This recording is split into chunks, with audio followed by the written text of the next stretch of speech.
ജീവിക്കുന്നത്, നാം കണ്ടു വളരുന്നത് ഒക്കെ സ്ത്രീ എന്നത് സമൂഹത്തിന്റെ മുഖ്യധാരയിൽ നിന്ന് പുറത്താണ് എന്നതാണ്. നമ്മുടെ വർണ്ണ വ്യവസ്ഥയില് എവിടെയാണ് സ്ത്രീയുടെ സ്ഥാനം? ചാതുർവർണ്ണ്യം എന്ന് നമ്മൾ പറയുന്നില്ലേ? ബ്രാഹ്മണനുണ്ട്, ക്ഷത്രിയനുണ്ട്, വൈശ്യനുണ്ട്, ശൂദ്രനുണ്ട്, പഞ്ചമറുണ്ട്, അല്ലെങ്കിൽ ചണ്ടാളരുണ്ട്. അടുത്തത് അതേഴ്സ് എന്നാണ്, മറ്റുള്ളവർ എന്നാണ്. ആ മറ്റുള്ളവരിൽ ഒന്ന് കന്നുകാലികളാണ്, അടുത്തത് സ്ത്രീയാണ്. നമ്മുടെ വർണ്ണവ്യവസ്ഥയെ സ്ത്രീക്ക് കൊടുത്തിരിക്കുന്ന സ്ഥാനം ചണ്ടാളർക്കും കീഴെ, മറ്റുള്ളവരിൽ കന്നുകാലികൾക്കൊപ്പമാണ്. അതുകൊണ്ട് ആ ഒരു ആശയം, ആ ഒരു രീതികൾ, അതാണ് സമൂഹത്തിന്റെ ഘടന എന്ന് മനസ്സിലാക്കിക്കൊണ്ടാണ് ആണും പെണ്ണും, ആൺകുട്ടികളും പെൺകുട്ടികളും ഒക്കെ വളരുന്നത്.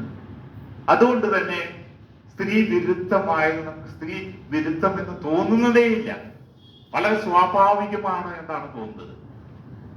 അതിനെതിരെയുള്ള പ്രതിരോധമാണ് ഒരുപാട് തലമുറകള് ഇത് പ്രചരിപ്പിച്ചും എഴുതിയും അതിനൊക്കെ ചരിത്രപരമായ കാരണങ്ങളും ഉണ്ടെന്ന് നമുക്കറിയാം. സ്ത്രീയെ എങ്ങനെയാണ് സമൂഹത്തിലെ എല്ലാവിധ സ്വത്തുവകകളിൽ നിന്ന് മാറ്റി നിർത്തേണ്ടത്, എങ്ങനെയാണ് പുരുഷന്റെ അവകാശത്തില്, പുരുഷന്റെ സ്വത്തവകാശം മുഴുവൻ പുരുഷനാക്കി വെക്കേണ്ടത് എന്നുള്ള ഒരുപാട് പ്രശ്നങ്ങളുമായി ബന്ധപ്പെട്ടുകൊണ്ടാണ്. യഥാർത്ഥത്തില് ഒരു വേൾഡ് ബാങ്ക് കണക്കനുസരിച്ച് സ്ത്രീകള് ലോകത്തിലെ 67% ജോലികൾ ചെയ്യുന്നു എന്നാണ് കണക്ക്. 67% ജോലികൾ സ്ത്രീകളാണ് ചെയ്യുന്നത് എന്നാണ്. പക്ഷെ സ്ത്രീകളുടെ വരുമാനം 10%-ത്തിലും താഴെ. അതിന്റെ അർത്ഥം ഒന്നുകിൽ സ്ത്രീകൾ ചെയ്യുന്നത് വരുമാനമില്ലാത്ത ജോലിയാണ്, അല്ലെങ്കിൽ സ്ത്രീകളുടെ ജോലിക്ക് വരുമാനം നമ്മൾ കൊടുക്കുന്നില്ല. ലോകത്തിലുള്ള മൊത്തം സമ്പത്ത് എടുത്താൽ, വെൽത്ത് എടുത്താൽ, സ്ത്രീകളുടെ കയ്യിലുള്ളത് 1%. മൊത്തം ലോകത്തിലെ സ്വത്തിന്റെ 1% സ്ത്രീകളുടെ കയ്യിലുള്ളത് എന്നാണ് വേൾഡ് ബാങ്ക് ഡേറ്റ. 99% പുരുഷനാണ്. എന്തുകൊണ്ടാണ് സമൂഹം സ്ത്രീ വിരുദ്ധമായിരിക്കുന്നത് എന്നതിന്റെ വലിയ ഒരു നിർദ്ധാരണമാണ്. എന്തുകൊണ്ടാണ് സമൂഹം സ്ത്രീ വിരുദ്ധമായിരിക്കുന്നത്? അതുകൊണ്ട് സ്ത്രീ സ്വത്തിൽ നിന്ന് മാറ്റി നിർത്തുക, സ്ത്രീയെ അറിവിൽ നിന്ന് മാറ്റി നിർത്തുക, അക്ഷരങ്ങളിൽ നിന്ന് മാറ്റി നിർത്തുക, ഇതൊക്കെ തലമുറകളായി നമ്മുടെ സമൂഹം കണ്ടും കേട്ടും മനസ്സിലാക്കിയും മനസ്സിൽ ഉറച്ചും വളർന്നവരാണ്.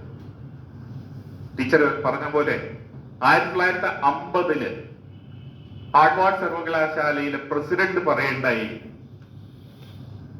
മാനേജ്മെന്റ് സ്റ്റഡീസ് എന്നുള്ളത് സ്ത്രീകൾക്കുള്ളതല്ല, MBA is not meant for women. ഹാർവാർഡിന്റെ പ്രസിഡന്റാണ്. 1950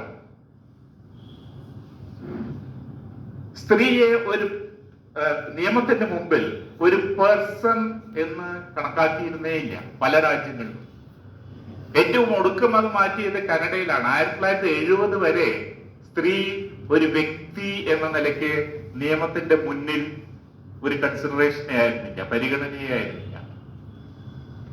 കല്യാണം കഴിഞ്ഞ് കുട്ടി ഉണ്ടായാൽ ജോലിയിൽ നിന്ന് രാജിവെക്കണമെന്ന് നിർബന്ധമായി. അമേരിക്കയിലെ പല ജോലികളിലും സ്ത്രീകളെ നിയമിച്ചിട്ടേ ഉണ്ടായിരുന്നില്ല. നമ്മളിപ്പോ നോക്കിയാലേ ഈ ബാങ്ക് ടെല്ലറൊക്കെ സ്ത്രീകൾ ജോലിയായിരുന്നില്ല. ഇന്നത് മിക്കവാറും സ്ത്രീകളാണ്. അതിന്റെ ഒരു പാറ്റേൺ ഉണ്ട്. പുരുഷൻ ചെയ്തിരുന്ന ജോലി പിന്നെ സ്ത്രീകളിലേക്ക് വരുമ്പോ അതിന്റെ സോഷ്യൽ സ്റ്റാറ്റസും അതോടൊപ്പം തന്നെ ഫൈനാൻഷ്യൽ സ്റ്റാറ്റസും കുറഞ്ഞു വരുന്നു. സ്റ്റാൻഫോർഡ് സർവകലാശാല ഒരു നടത്തിയ പഠനമുണ്ട്. MBA പാസ്സായി കഴിഞ്ഞിട്ട് ജോലിയിൽ കയറിയിട്ട് 20 കൊല്ലത്തെ സ്റ്റാറ്റിസ്റ്റിക്സ് എടുത്തിട്ടുണ്ടായിരുന്നു. ഒരേ സാലറിയിൽ തുടങ്ങുന്ന ആണും പെണ്ണും ഏതാണ്ട് ഒരു 15-20 കൊല്ലം കഴിയുമ്പോൾ സ്ത്രീയുടെ ശമ്പളം ഏതാണ്ട് 40% കുറവാണ്. ഇതൊരുപാട് കോർപ്പറേറ്റ് പിന്നെ ലീക്കേജ് പൈപ്പ് ലൈൻ എന്ന് നമ്മൾ വിളിക്കുന്ന എന്തുകൊണ്ടാണ് മിഡിൽ മാനേജ്മെന്റിലോ അല്ലെങ്കിൽ അപ്പർ മാനേജ്മെന്റിലോ സ്ത്രീകളുടെ പ്രാതിനിധ്യം ഇത്രയും കുറവായിരിക്കുന്നു എന്നുള്ള പഠനങ്ങളൊക്കെ സൂചിപ്പിക്കുന്ന ഒന്ന്, സ്ത്രീകളുടെ ഡ്രോപ്പ് ഔട്ടാണ്. മിഡിൽ 5 വർഷമോ 10 വർഷമോ ഏറിയാൽ ജോലി ചെയ്യുന്നവർ ഡ്രോപ്പ് ഔട്ട് ആവുന്നു. എന്തുകൊണ്ടാണ്? കാരണം കുടുംബത്തെ സംരക്ഷിക്കാനുള്ള ബാധ്യത സ്ത്രീകളുടെ എന്നാണ് നമ്മൾ പറഞ്ഞു വെച്ചിരിക്കുന്നത്.